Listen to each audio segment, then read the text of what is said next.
New day new grace में आप सबका एक बार फिर से स्वागत है। आज के हमारे मॉर्निंग डिवोशनल के लिए हम पढ़ेंगे इब्रानियों अध्याय 5 और 4, 5 और 6 को पढ़ेंगे।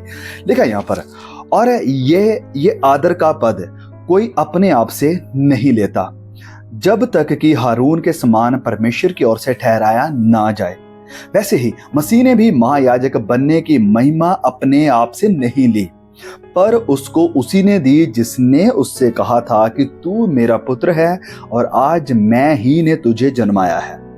इसी प्रकार वह दूसरी जगह में भी कहता है कि तू मलकीजेदेक की रीति पर सदा के लिए महायाजक है, सदा के लिए महायाजक है। अब ये जो कॉन्सेप्ट है महायाजक का और सैक्रिफिशियल सिस्टम का, यानी बलिदान कुर्बानियां चढ़ाने का, ये एक ऐसा सिस्टम है जो आज के हमारे मॉडर्न समाज को, आज के संसार को हो सकता है बड़ा ही बिजार, एक बड़ा ही अलग किस्म का या गलत दिखाई दे। लेकिन मैं आपको याद दिलाना चाहता हूं कि ये एक ऐसा कॉन्सेप्ट है जिसे इंसानों ने इन्वेंट नहीं किया था। इंसानों ने नहीं बनाया था कि चलो हम एक ऐसा सिस्टम खड़ा करते हैं प्रीस्टहुड का और ये बलिदान चढ़ाने का, ताकि हम परमेश्वर को प्रसन्न कर सकें। ये ऐसा सिस्टम नहीं था, इंसानों ने बनाया कि इसके द्वारा खुदा हमें स्वीकार करेगा, हम एक्सेप्ट हो जाएंगे। नहीं, ये प्रीस्टहुड का या याजक का एक ऐसा सिस्टम है और बलिदान चढ़ाने का जिसे खुद खुदा ने इनिशिएट किया है, जिसे परमेश्वर ने खुद दिया था। ये सबसे पहली बात है, एक इजरायलियों के साथ परमेश्वर की वाचा थी। पुराने नियम में जब हम पढ़ते हैं कि जब खुदा ने ये सिस्टम दिया इजरायलियों को पुराने नियम में, तो खुदा ने एक वाचा बांधी थी इन लोगों के साथ। दूसरा, ये सिस्टम खुदा ने दिया था इन्हें याद दिलाने के लिए कि ये जो पाप है इसकी कीमत कितनी बड़ी है, इसके लिए लहू बहाया जाना जरूरी है। पाप को मिटाने के लिए या पाप की माफी के लिए, प्रायश्चित के लिए लहू का बहाया जाना जरूरी है। और फिर तीसरा, इन इजरायली लोगों को या पुराने नियम के लोगों को ये याद दिलाने के लिए था कि ये काफी नहीं है, दिस इज नॉट सफिशिएंट। ये जो कुर्बानियां हैं, ये जो याजक है, ये काफी नहीं है, ये अधूरे हैं, ये पूरे नहीं हैं। एक परफेक्ट सैक्रिफाइस आएगा, एक परफेक्ट महायाजक आएगा जो सदा के लिए सदा का आराम देगा, और वो मसीह यीशु थे। वो मसीह यीशु थे जो इंसान बने, और हमारे लिए वो महायाजक भी हैं और हमारे लिए वो एक परफेक्ट सैक्रिफाइस, एक अच्छी कुर्बानी भी हैं। अब मैं थोड़ा सा हिस्टोरिकली आपको बताता हूं। हिस्टोरिकली ये जो याजक आते थे, ये जो महायाजक आते थे, ये आते थे हारून की लिनियज से, हारून के घराने से याजकों को चुना जाता था। और ये जो याजक होता था वो समाज ही के लोगों में से एक होता था, जो समाज के लोगों में रहता था, जो समाज से निकल कर आता था। तो इस कारण समाज में या लोगों में क्या क्या प्रेशर्स होते हैं, क्या क्या कंडीशंस होती हैं, क्या क्या सर्कमस्टेंसेस होते हैं, क्या क्या ट्रायल्स होते हैं, क्या क्या परीक्षाओं का, संघर्ष का, मुश्किलों का सामना करना पड़ता है, उसने खुद अपने बदन पर, अपने शरीर पर उसे गुजारा होता था। उन सब चीजों से होकर वो गुजरा होता था। तो इस कारण जब ये महायाजक खुदा के सामने खड़ा होता था, एक लॉयर बनकर, एक वकील बनके लोगों के लिए खुदा के बीच, तो उसके अंदर एक कंपैशन होता था, उसके अंदर एक दया होती थी अपने लोगों के लिए, क्योंकि वो जानता था ऑलरेडी सारी स्ट्रगल को। तो इस कारण वो उनके लिए खड़ा हो सकता था। फिर जैसे जैसे वक्त गुजरा, जैसे जैसे समय निकलता गया, मसीह यीशु के आने से पहले ये जो सिस्टम था याजक स्थापित होने का, ये पूरी तरह से करप्ट हो चुका था। और इसे करप्ट किसने किया था? हेरोड द ग्रेट, हेरोदिस, जो महान के नाम से जाना जाता है।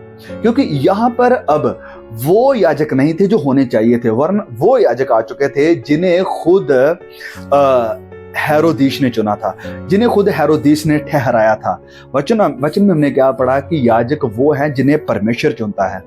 याजक वो नहीं है जिन्हें ये पदवी दी जाती है इंसानों के द्वारा, वरन याजक वो है जिसे खुद परमेश्वर बुलाता है, अपॉइंट करता है। और मसीह यीशु के बारे में हमने पढ़ा कि मसीह यीशु हमारा वो महायाजक है जिसे खुद परमेश्वर ने, पिता ने अपॉइंट किया है। वो अपनी मर्जी से खड़ा नहीं हुआ, उसे पिता ने अपॉइंट किया है, उसे ठहराया है, उसे खड़ा किया है। और ये वो याजक है जो सिर्फ इंसानी दुनिया से बाहर से नहीं आया, कोई एलियन नहीं था। वो संसार में आया, इंसान का रूप धारण किया, इंसानों के बीच में रहा। और जैसे मैंने कहा कि याजक के लिए जरूरी होता था, इंसानों की सारी संघर्ष, सारी स्ट्रगल्स, सारी परीक्षाओं का उसने सामना किया, सारी तकलीफों को जाना उसने। और इस कारण वो जब मेरे और आपके लिए, जब वो इंसानों के लिए कि याजक बनकर खड़ा होता है खुदा के सामने हमारे पापों का प्रायश्चित करने के लिए, तो उसके अंदर दया है, उसके अंदर रहम है, क्योंकि वो जानता है कि हमारी स्ट्रगल्स क्या है, वो जानता है कि हमारी मुश्किलें क्या हैं, कैसी हैं या कितनी बड़ी हैं, वो जानता है। क्योंकि ये मसीह यीशु एक वो याजक था जिसने एक परफेक्ट बलिदान, एक परफेक्ट और अल्टीमेट सैक्रिफाइस को खुदा के सामने चढ़ाया है। और वो सैक्रिफाइस कोई और नहीं, कुछ और नहीं, वरन अपने आप को दिया, क्योंकि वो पाप रहित मेमना था। ये वो मेमना था जिसके अंदर कोई दाग नहीं था, कोई झुर्री नहीं थी, कोई भी गलती नहीं थी, वो बेदाग था। और इस कारण उसका अल्टीमेट सैक्रिफाइस मेरे और आपके लिए काफी है। ये अधूरा नहीं रह गया, ये पूरा सैक्रिफाइस है। और उसके आने से हमें सदा का विश्राम मिला है, सदा का आराम मिला है। क्यों? क्योंकि वो हमारा परफेक्ट अल्टीमेट याजक भी है और हमारे लिए बलिदान भी चढ़ाया गया है। तो इस कारण मेरे प्रिय भाइयों और बहनों, ना तो कोई पाप, ना कोई सफरिंग, ना कोई डिसअपॉइंटमेंट और ना ही कोई और तरह की चीज हमें इस अद्भुत सच्चाई से, रियलिटी से दूर कर सकती है कि खुदा का प्यार हमारे लिए कम है। नहीं, ये जो रियलिटी है, ये जो सच्चाई है, हमारे लिए कम नहीं हो जाती जब हम डिसअपॉइंटमेंट का, जब हम पाप का, जब हम परीक्षाओं का, जब हम संघर्ष का सामना करते हैं। मैं आपको याद दिलाना चाहता हूं कि आप इस बात में निश्चय रह सकते हैं, अश्योर रह सकते हैं कि मेरे और आपके पास एक ऐसा हाई प्रीस्ट है, एक ऐसा याजक है, एक ऐसा लॉयर है जो मेरे और आपके लिए सदा खड़ा है खुदा के सामने। और मुझे और आपको डरने की जरूरत नहीं है, मुझे और आपको रोने की जरूरत नहीं है, मुझे और आपको बैठने की जरूरत नहीं है। हम उस याजक के पास जा सकते हैं और अपने पापों की माफी, अपने पापों से छुटकारा उससे मांग सकते हैं, क्योंकि वो सदा मेरे और आपके लिए खड़ा है, आज भी खड़ा है। क्या आपका भरोसा उस याजक पर है? क्या आपका भरोसा उसके अल्टीमेट सैक्रिफाइस के ऊपर है? प्लीज इस वीडियो को जरूर शेयर करें और भाई बहनों तक पहुंचाएं। God bless you all, see you all again.